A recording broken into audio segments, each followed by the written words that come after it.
করব হচ্ছে শোল্ডার ডিস্টেশিয়ার উপরে।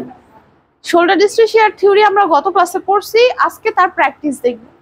ঠিক আছে, তো আমরা শোল্ডার ডিস্টেশিয়ার জন্য যেহেতু ল্যাবে ক্লাস করতেছি, এই জন্য আমরা প্রথমে এক ইনস্ট্রুমেন্ট যেগুলো নিব সেগুলো হচ্ছে যে স্টিমুলেশন বার্থিং মডেল বা হচ্ছে এ ডল উইথ পেলভিস।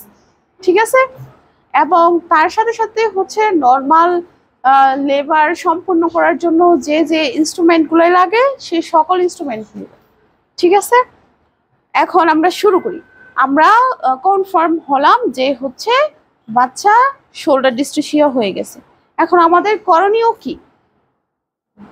প্রথমে শোল্ডার ডিস্টেশিয়ার ক্ষেত্রে আমরা যদি দেখি যে শোল্ডার ডিস্টেশিয়া হয়ে গেছে কনফার্ম হই, তখন আমরা কমিউনিকেশন করব।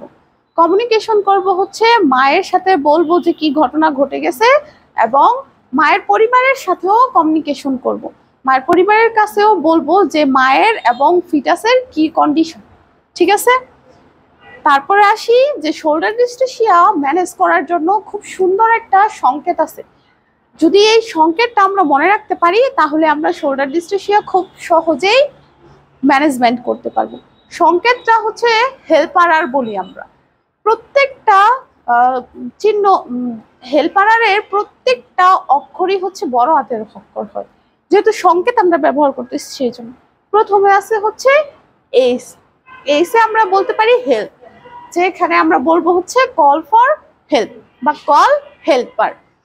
আমরা অ্যাপ্রোপ্রিয়েট একজন অ্যাসিস্ট্যান্টকে ডাকবো, যিনি হচ্ছে একজন দুইজন যে কেউ কয়জনই লাগে আপনার তাদেরকে ডাকবো, যিনি আমাদের সাহায্য করতে পারবে ঠিকভাবে শোল্ডার ডিস্টেশিয়াকে ম্যানেজ করার জন্য। ঠিক আছে, তারপর হচ্ছে আমাদের একটা সংকেত চলে গেল যেটা হচ্ছে এস। তারপরে হচ্ছে ইতে হচ্ছে ইপিসিওটমি। যদি বাচ্চা ডেলিভারি হওয়ার পূর্বে বা মাথা এক্সটেনশন হওয়ার পূর্বে ইপিসিওটমি না দেয়, তাহলে হচ্ছে আমরা অবশ্যই ইপিসিওটমি দিব এবং বড় করে ইপিসিওটমি দিব। ঠিক আছে, বড় করে ইপিসিওটমি দিব। তারপরে হচ্ছে যে ইপিসিওটমি, এরপরে হচ্ছে এলে কি লেগস। আর লেগসে আমি বলছি যে হচ্ছে মায়ের লেগস পজিশনিং চেঞ্জ করতে হয়, যেটাকে বলা হয় ম্যাক্রোবার্স ম্যানোভার। ম্যাক্রোবার্স ম্যানোভার, মা হচ্ছে শুবে লিথোটমি পজিশনের মতোই শোয়, কিন্তু হাঁটু একদম চেস্টের কাছাকাছি আসে এবং মা পায়ের গোড়ালি ধরে পুশ করে। আর যদি এই পজিশনে শোয় তাহলে অনেকটাই ইফেক্টিভ হয় শোল্ডার ডিস্টেশিয়ার ক্ষেত্রে। অনেক প্রায় 80% কেসেসের ক্ষেত্রে ম্যাক্রোবার্স ম্যানোভার যদি কমপ্লিট করা যায় প্রপারলি, তখন 80% কেস হচ্ছে শোল্ডার ডিস্টেশিয়া মানে রিমুভ হয়ে যায় শোল্ডার বাচ্চার, আর বাচ্চাও ডেলিভারি হয়ে যায়। কার্যকরী হয় 80% যদি আমরা সুন্দরভাবে ম্যাক্রোবার্স ম্যানোভার মায়ের পজিশনিং করতে পারি। ভাবে ম্যাক্রোবার্স ম্যানোভার কমপ্লিট করা যায়, তখন তিনটা উপকার হয় আর কি। এর মধ্যে হয় হচ্ছে যে মায়ের সেক্রাল প্রমন্টরি হচ্ছে ফ্ল্যাট হয়ে যায় এবং পেলভিক্সের এপিডায়ামিটার বাড়ে, আর হচ্ছে বাচ্চার স্পাইন ফ্লেক্স হয়। ঠিক আছে, আর ম্যাক্রোবার্স ম্যানোভার কমপ্লিট করা, এটা হচ্ছে প্রত্যেকটা ম্যানোভারের ক্ষেত্রেই বলা হয় 30 সেকেন্ড এর মধ্যে কমপ্লিট করার জন্য। ম্যাক্রোবার্স ম্যানোভারও সেম 30 সেকেন্ডের মধ্যে কমপ্লিট করার কথা বলছে। তারপরে আসি হচ্ছে আমাদের আরেকটা শিখতেছি যে এর মধ্যে আছে পি এর ক্ষেত্রে হয় হচ্ছে সুপ্রাপিউবিক প্রেসার।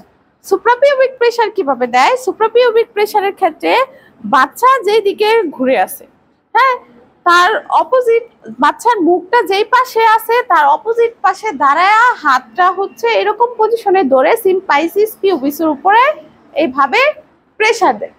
ঠিক আছে, আর এই সকল ম্যানুভার হচ্ছে 30 সেকেন্ড থেকে 60 সেকেন্ডের মধ্যে কমপ্লিট করতে হবে। এইভাবে প্রেসার দেয়। এটা দিলে হয় বাচ্চা যে এন্টেরিয়র শোল্ডারটা সিম্পাইসিস পিউবিসের সাথে আটকে আছে সেটা রিমুভ হয়ে যায় বা একটু সরে যায়, ডিসলক হয় আর কি। ঠিক আছে, ডিসলক হয়ে গেলে বাচ্চা তো ডেলিভারি হয়ে যাবে। আর মনে রাখতে হবে বাচ্চার যদি এই পাশে ঘুরে তাহলে এই পাশে ঘোরানো থাকে তাহলে আপনারা কোন পাশে সুপ্রাপিউবিক প্রেসার দিবেন? হ্যাঁ, বাচ্চার মুখের অপোজিট পাশে। আচ্ছা, সুপ্রাপিউবিক প্রেসারের পরে আরেকটা ম্যানোভার আছে এন্টার। এন্টারের মধ্যে তিনটা ম্যানোভার আছে, একটা হচ্ছে রাবিন্স ম্যানোভার, একটা হচ্ছে উড স্ক্রু ম্যানোভার, আর একটা হচ্ছে রিভার্স উড স্ক্রু ম্যানোভার। এখন দেখেন রাবিন্স ম্যানোভারের ক্ষেত্রে কি হবে যে বাচ্চার যে এন্টেরিয়র শোল্ডারে আমি আমার আঙুলের পজিশন এরকম করে এন্টেরিয়র শোল্ডারের ব্যাক সাইডে বাচ্চার একটু ঘোরানোর চেষ্টা করবো, দেখবো যে ডিসলক করা যায় কিনা বা বাচ্চাটাকে একটু সরানো যায় কিনা। যদি সরানো না যায় 30 সেকেন্ড ট্রাই করার পর যদি দেখি সরানো না যায় তখন আমি করবো হচ্ছে উড স্ক্রু ম্যানোভার।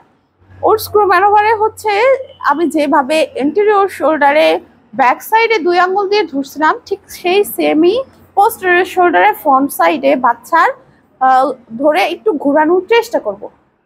বাচ্চাটাকে একটু ডিসলক করার চেষ্টা করব বা হচ্ছে একটু সরানোর চেষ্টা করব, আর এটাকে বলা হয় উড স্ক্রু ম্যানোভার। আরেকটা ম্যানোভার আছে হচ্ছে রিভার্স উড স্ক্রু ম্যানোভার। সেই ক্ষেত্রে আমি যে উড স্ক্রু ম্যানোভারের ক্ষেত্রে যেরকম ভাবে ধরেছি সেভাবেই হচ্ছে ধরে পুরোপুরি বাচ্চাটাকে ঘুরায় দেওয়ার চেষ্টা করব। ঠিক আছে, যদি বাচ্চা ঘুরে যায় তাহলে তো ডেলিভারি কমপ্লিট হয়ে যাবে, আর যদি না ঘুরে তাহলে আমরা পরবর্তী ম্যানোভারে যাব। এন্টারের পরে পরবর্তী ম্যানোভার এন্টার এর পরে আছে কি আর এর পরবর্তী ম্যানোভার হচ্ছে যে remove the posterior arm with Catlick manoeuvre. বাচ্চার পোস্টেরিয়র আর্মটা ক্যাটলিক ম্যানোভারে আমরা হচ্ছে রিমুভ করার চেষ্টা করব। যদি রিমুভ করতে পারি তাহলে ডেলিভারি সম্পূর্ণ হয়ে যাবে, আর যদি আমরা রিমুভ না করতে পারি তখন কি করতে হবে? পরবর্তী ম্যানোভারে যাইতে হবে। প্রত্যেকটা ম্যানোভার 30 থেকে 60 সেকেন্ড সময় ধরে হচ্ছে করব। যদি এই সময়ের মধ্যে ম্যানোভার বাচ্চা ডেলিভারি না হয়, ম্যানোভার আরো বেশি করতে হবে এরকম না, পরবর্তী ম্যানোভারে চলে যাব।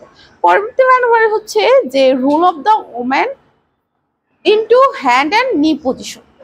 মহিলাকে হ্যান্ড অ্যান্ড নি পজিশনে রাখতে হবে, রেখে মহিলা যদি হ্যান্ড অ্যান্ড নি পজিশনে প্রপার হ্যান্ড অ্যান্ড নি পজিশনে থাকে তখন পেলভিক্সের ডায়ামিটার বৃদ্ধি পাবে। যদি পেলভিক্সের ডায়ামিটার বৃদ্ধি পায় তখন আমরা জেন্টাল ট্রাকশনের মাধ্যমেই হচ্ছে বাচ্চা ডেলিভারি করায় ফেলতে পারবে।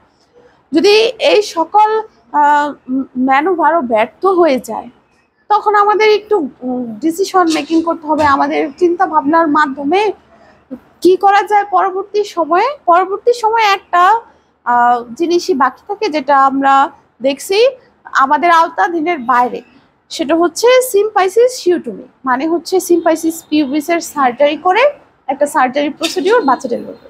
কিন্তু 80% কেসেসের ক্ষেত্রে শোল্ডার ডিস্ট্রিশিয়ার 80%ই ডেলিভারি হয়ে যায় যদি ম্যাক্রোবার্স ম্যানোভার সুন্দর করে প্রপার ভাবে আমরা মায়ের পজিশনিং করতে পারি তাহলে। আর পরে যে ম্যানোভারগুলো আছে সেগুলো সুন্দরভাবে প্রপার ওয়েতে করলে শোল্ডার ডিস্ট্রিশিয়াটা কমপ্লিট হয়ে যাবে। আচ্ছা, আর আমাদের করতে হবে যেটা সেটা হচ্ছে সেফটি। আমাদের প্র্যাকটিসে সেফটি থাকতে হবে এবং সম্পূর্ণ কাজ আমাদের নোট থাকতে হবে, ডকুমেন্টেশন থাকতে হবে। শেষ।